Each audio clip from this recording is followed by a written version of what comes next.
আকৌ 4 দিন মানৰ মূৰত মই মানে আপোনালোকৰ মাজলৈ দুপৰীয়া সাজত কি বনালোঁ লং ভিডিঅ' লৈ আহিছোঁ। এইকেইদিন মই আপোনালোকৰ মাজলৈ ভিডিঅ' লৈ আহিব পৰা নাই। মই দাৰ্জিলিং গৈছিলোঁ। LIC এডভাইজাৰসকলৰ এখন চেমিনাৰ আছিল দাৰ্জিলিঙত, তাত গৈছিলোঁ। যোৱাকালি ৰাতি আহি পালোঁ। আজি আকৌ দুপৰীয়াৰ পৰা আপোনালোকৰ মাজলৈ ভিডিঅ' মই লৈ আহিছোঁ। পাকঘৰত আহিয়ে প্ৰথমে একাপ চাহ বনাই লৈছোঁ। মোক দুপৰীয়া সময়ত লাল চাহে হওক বা গাখীৰ দিয়া চাহে হওক একাপ লাগে, নহ'লে ভাত বনাবৰ কাৰণে এনাৰ্জিয়ে নাপাওঁ। আপোনালোকৰ হয়নে নহয় জনাবচোন বাৰু। মোৰ কিন্তু তেনেকুৱা হয়। চাহকাপ এইফালে উতলি আছে, আনফালে কুকাৰতে মাটিমাহ কেইটামান ভালদৰে ধুই বহাই দিলোঁ। জোখমতে পানী আৰু নিমখ দিলোঁ। এতিয়া ঢাকনিখনৰ ভিতৰ ফালে অকণমান তেল সানি লৈছোঁ। ঢাকনিখন লগাই দিলোঁ। এইদৰে যদি তেল সানি লৈ চিটি মাৰিলে কুকাৰটো একেবাৰে লেতেৰা নহয়।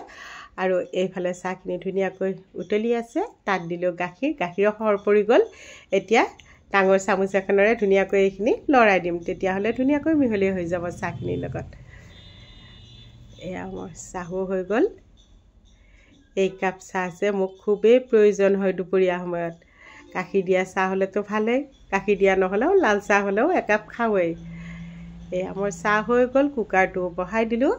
এইফালে আকৌ ছোৱালী আৰু মোৰ বাবে 2 কাপ চাহ বাকি লৈছোঁ। ছোৱালীও এইকেইদিন ঘৰতেই আছে। মই দাৰ্জিলিং যোৱাৰ কাৰণে তাইও মোৰ লগতে আহিল গুৱাহাটীৰ পৰা। আৰু এইফালে চাহ ৰেডি কৰি লৈছোঁ। আনফালে আকৌ মই নথকাত মানুহজনে আকৌ পিঠা লৈ আহিছে, 2বিধ পিঠা লৈ আহিছে। মোলৈ হেনো মনত পৰিছে, কাৰণ মই ঘৰত আহিলে পিঠা বনাওঁ, আৰু মোৰ কাৰণেও 2বিধ থৈ দিছে। এনেকৈ চাহকাপ খাই ল'লোঁ। এইফালে মই দাইলখনো হুইচেল মাৰি ল'লে কুকাৰটো নমাই কেৰাহীখন বহাই দিছোঁ। ধুনীয়াকৈ গৰম হওঁতে কেৰাহীখন, তাত দিলোঁ মিঠাতেল। এতিয়া তাত দিছোঁ কেইটামান পাঁচফোৰণ। মাজে মাজে আকৌ চাহকাপো খাই আছোঁ দেই, নহ'লে আকৌ ঠাণ্ডা হৈ যাব। পাঁচফোৰণ দিলোঁ। মই আকৌ ভেন্দি ভাজিত অকল পাঁচফোৰণ দিওঁ, কেতিয়াবা মন কৰিলে জলকীয়া দিওঁ বাৰু। আজি অকল পাঁচফোৰণেই দিছোঁ। জোখমতে দিলোঁ হালধি। এতিয়া ভেন্দিখিনি বহাই দিছোঁ। ভেন্দিখিনি অকণমান দীঘলীয়া টুকুৰা কৰি ৰাখিছোঁ। এইদৰে আকৌ ভাজি খাই ভাল লাগে। এতিয়া তাত দিম নিমখ। নিমখটো মোৰ ভেন্দি ভাজিত দিবলৈকে ভয় লাগে। সদায় নিমখ বেছি হয়, সদায় মই গালি শুনো, কাৰণ মোৰ প্ৰেছাৰ আছে, হাই প্ৰেছাৰ আছে। নিমখ বেছি খাব নিদিয়ে, সেইবাবে সদায় নিমখ বেছি হয়। আজি অলপ কমাই দিছোঁ। ঢাকনিখন মাৰি জুইটো একেবাৰে কমাই থৈ দিছোঁ, যাতে অকণমান সময় সিজি যায়। ভেন্দি ভাজি বেছি সিজিবও নালাগে, বেছি সিজিলেও ভাল নালাগে। 3-4 মিনিটমান সময় ঢাকনিখন লগাই থৈ দিছিলোঁ। ঢাকনিখন গুচাই এতিয়া এনেকৈয়ে সিজিবৰ কাৰণে কম জুইত ৰাখি থৈ দিবি, নহ'লে আকৌ বেছি সিজি গ'লেও খাবলৈ ভাল নালাগে। এয়া মোৰ ভেন্দি ভাজি হৈ গ'ল, নমাই লৈছোঁ। প্লেট এখনত নমাই লৈছোঁ। এই একেখন কেৰাহীতে আকৌ তেল গৰম হ'ব দিছোঁ।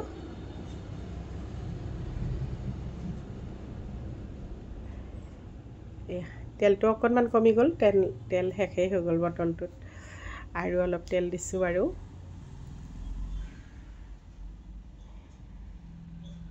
এতিয়া তাত দিছোঁ কেইটামান গোটা জিৰা। মই আকৌ মাটিমাহৰ দাইলত বা যিকোনো দাইলতে চাম্ভাৰ দিলে গোটা জিৰা দিলে বহুত বেছি ভাল পাওঁ। গোন্ধটো যে ইমান ধুনীয়া আহে। জিৰাকেইটা অকণমান ৰঙচুৱা হ'ব লাগে, বহুতেই বেছি ভাল লাগে। এতিয়া তাত দিছোঁ শুকান জলকীয়া। যিসকলে মোৰ সদায় ভিডিঅ' চাই তেওঁলোকে গমেই পায়, মই দাইলত সদায় গোটা জিৰা আৰু শুকান জলকীয়া দিওঁৱেই। এতিয়া তাত থেতেলিয়াই লোৱা অকণমান দিছোঁ আদা নহৰু। আৰু যে সেই নহৰু গোন্ধটো আহে, ৰঙচুৱা হোৱাৰ পিছত যিটো ধুনীয়া গোন্ধ আহে, সেইটো যে মোৰ বিৰাট ভাল লাগে। এতিয়া দিলোঁ তাত জোখমতে হালধি। এতিয়া দাইলখন চাম্ভাৰ দি দিম। প্ৰথমতে অকণমান জুইটো কমাই থৈ দিছোঁ। প্ৰথমতে অকণমান দি লৈছোঁ, নহ'লে ওপৰলৈকে উঠি আহে। দাইলখন গৰমে আছে যে, এয়া একেলগে যদি ঢালি দিয়া হয় গেছটো মানে নষ্ট হৈ যায়, হাততো পুৰিব পাৰে। সেইকাৰণে জুইটো একেবাৰে কমাই এইদৰে দি লৈছোঁ। আৰু দাইলখন ধুনীয়াকৈ উতলি থাকোঁতে তাত দিছোঁ অকণমান ধনিয়া পাত কাটি। মান ধনিয়া দিলেও বহুত বেছি ভাল লাগে মাটিমাহৰ দাইলত। আৰু দাইলকেইটা ঘৰৰ হয়, সেইকাৰণে ধুনীয়াকৈ সিজি গৈছে। মই আকৌ খাৰ দি বনোৱাতকৈ এনেকৈ বনালে দাইলখন খাবলৈ বেছি ভাল পাওঁ। মোৰ দাইল হৈ গ'ল। সেইখন কেৰাহীয়ে আকৌ ধুই লৈছোঁ। আজি একেখন কেৰাহীতে বনাই আছোঁ, বেলেগ কেৰাহী ব্যৱহাৰ কৰা নাই। তেল গৰম হৈ আছিল তাত দিলোঁ কেইটামান পাঁচফোৰণ দুটা দিলোঁ জলকীয়া এতিয়া দিছোঁ জোখমতে হালধি বহুতে আকৌ মই জলকীয়া অলপ বেছিকৈ দিওঁ বাবে কয় আমি জলকীয়া অলপ জ্বলা অলপ বেছিকৈ খাওঁ এইফালে আকৌ ডাঙৰ পিঁয়াজ দুটা ভাত কেৰেলা আলু একেটা জোখতে কাটি লৈছোঁ বহাই দিলোঁ সোৱাদ অনুযায়ী নিমখ দিলোঁ এতিয়া এইখিনি ভালদৰে লৰাই লৈছোঁ মোৰ কি হয় জানেনে ভাত কেৰেলা আনিলে কেনেকৈ বনাম সেইটো এটা কনফিউজ হৈ যাওঁ কিহেৰে বনাম এনেকুৱা নিচিনা লাগে আপোনালোকৰ হয়নে নহয় নাজানো কাৰণ মই ভাত কেৰেলাৰ ৰেচিপিয়ে বিচাৰি নাপাওঁ একো কিন্তু এইদৰে বনাই খাই মই বহুত বেছি ভাল পাওঁ এতিয়া ঢাকনিখন লগাই কম জুইত ৰাখি থৈ দিলোঁ এইটো আকৌ মোৰ নিজা ৰেচিপি দেই মই এইদৰে নিজেই বনাওঁ বনাই কিন্তু মই খুবেই খাই ভাল পাওঁ সেইকাৰণে আপোনালোককো দেখুৱালোঁ কেনেকুৱাকৈ বনাইছোঁ আকৌ ঢাকনিখন লগাই সিজিবৰ কাৰণে ৰাখি থৈ দিলোঁ এতিয়া ঢাকনিখন গুচাই আধা সিজাৰ নিচিনা হৈ গৈছে এতিয়া তাত দিম এটা বিলাহী এই ৰেচিপিটো মই ক'তোতেই পোৱা নাই মই মোৰ কোনো কোৱাও নাই মোৰ নিজা ৰেচিপি এইটো মই নিজেই বনাওঁ এনেকৈ বনাই খাই ভাল পাওঁ সেইকাৰণে এইদৰে বনাওঁ আপোনালোককো দেখুৱালোঁ যদি আপোনালোকে এইদৰে খাই ভাল পায় বনাই খাবচোন কিন্তু পিঁয়াজখিনি তেলত ভাজি নল'ব একেলগে দি দিব এয়া মোৰ হৈয়ে গৈছে আৰু এতিয়া তাত দিছোঁ ধনিয়া পাত অকণমান ধনিয়া পাত থাকিলে দিব নাথাকিলে নিদিলেও কোনো কথা নাই বেলেগ মছলা একো ব্যৱহাৰ কৰিব নালাগে মছলা নিদিয়াকৈও এনেকৈয়ে ভাল লাগে খাবলৈ আৰু গৰমত এনেও মছলা বেছি খাবও নালাগে এইদৰে চিম্পুলকৈ খালেই ভাল লাগে এয়া মোৰ হৈ গ'ল ভাজিখন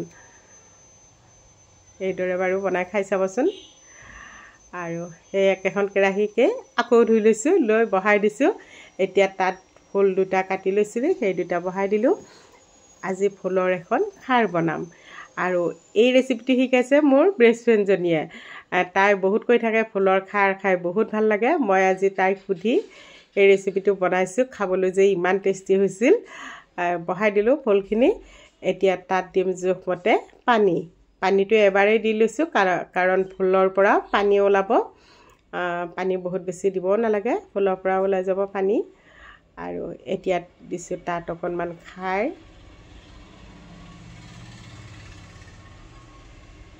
এইখিনি ভালদৰে লৰাই লৈছোঁ